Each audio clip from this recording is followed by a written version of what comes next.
Hey everybody, my name is Becky. Today for Tip or Technique Tuesday, whichever you prefer, I want to go over a cool trick that you can use in the gym that a lot of people want to get this muscle developed developed better. Now the muscle that I'm talking about is the glutes. Now, if you don't know, the glutes are divided up into 3 separate muscles. There's the glute max, the glute med, and the glute min. And if you don't know about those muscles, you can go to my YouTube channel and watch the 3 videos that I have on them. I separated all 3 of them so there wasn't any confusion on them. I go over the location, which included the origin and insertion. I go over the functions of each, and I provide you with an exercise or 2 so you know how to strengthen the muscle. So with that being said, a lot of people focus on building one of the 3 glute muscles, and that's mainly the glute max. And I'd like to provide you with a cool tip or a trick that you can use in order to develop it even more, or possibly faster. Maybe you're, hit a plateau and you're not quite sure where to go, or, you're not getting the results that you wanted to. So I'm going to provide you with a trick that you can use. Now, with the glute max, it is, the most powerful muscle in your body. And whenever you do squeeze them, if you ever notice that your hips actually externally rotate whenever you squeeze them. So if you were to stand up right now and practice glute squeezes, okay, yeah, your hips straighten out, but you're also experiencing hip external rotation. Now that's all because of where it originates and then inserts onto. So because it pretty much wraps around to your hips, it's got, whenever it contracts, it's got to pull and get smaller. So in order for it to get smaller, it's going to pull on those bones backwards and around so it can get smaller and contract as much as it can. So a cool trick that I'm going to show you is with the hip bridge. You can do this laying on the floor. You can do it with the barbell if you were doing it on like a bench, as you can see back here. But that hip external rotation is usually something people tend to leave out. They really focus on just the hip extension, which is okay, but you're also getting work from your hamstrings as well, because they are hip extenders as well.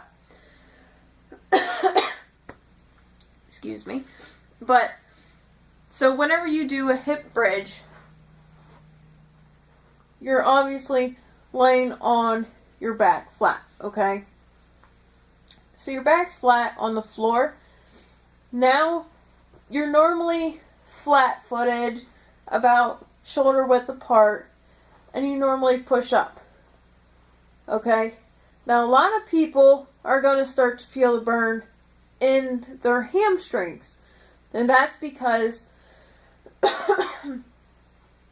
their glutes aren't activated like they should be, especially in women. A lot of times we're all quad dominant.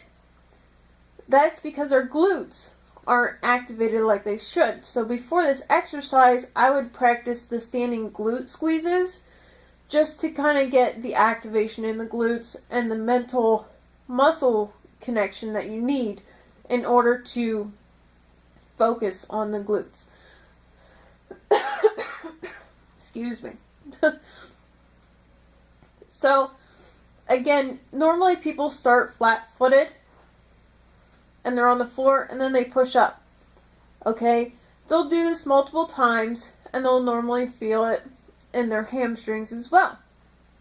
Makes sense because you're doing hip extension okay?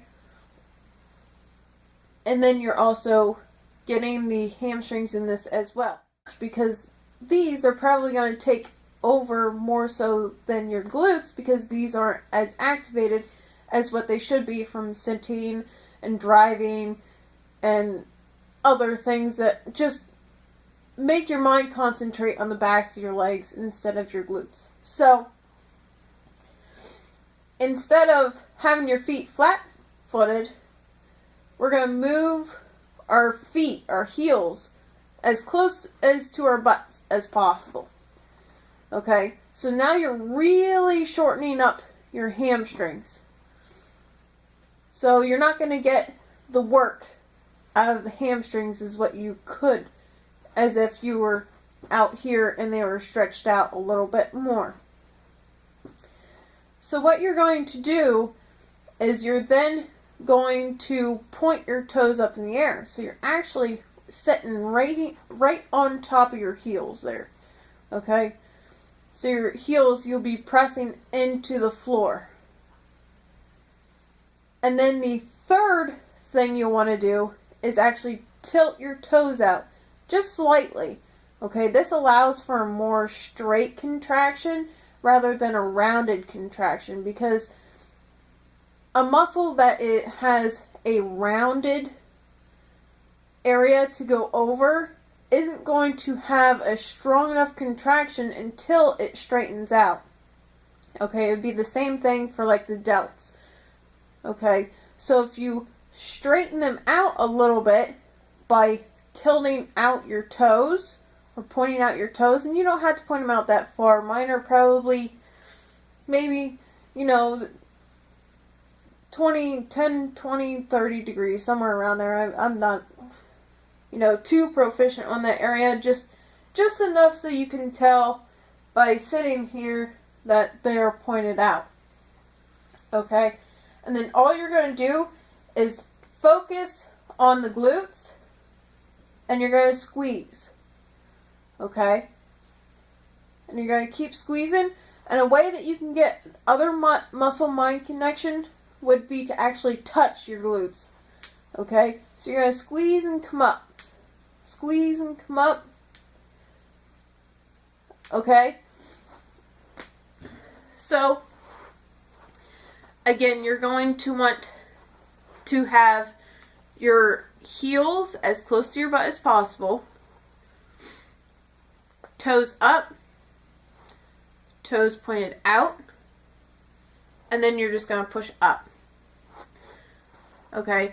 Now, if you do notice that your hamstrings are burning more so than your glutes, you may want to stop and go over some more glute activation exercises prior to doing that exercise again, because you don't want to be doing an exercise for a particular muscle and then not get the results you want, all because this muscle-mind connection is better than this muscle-mind connection.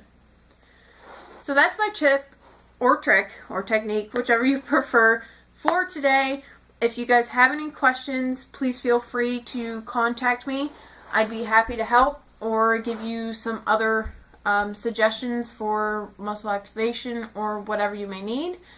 So I will talk to you guys tomorrow. I hope you enjoyed it. If you liked it, maybe share it with a friend that might be going through the exact same thing.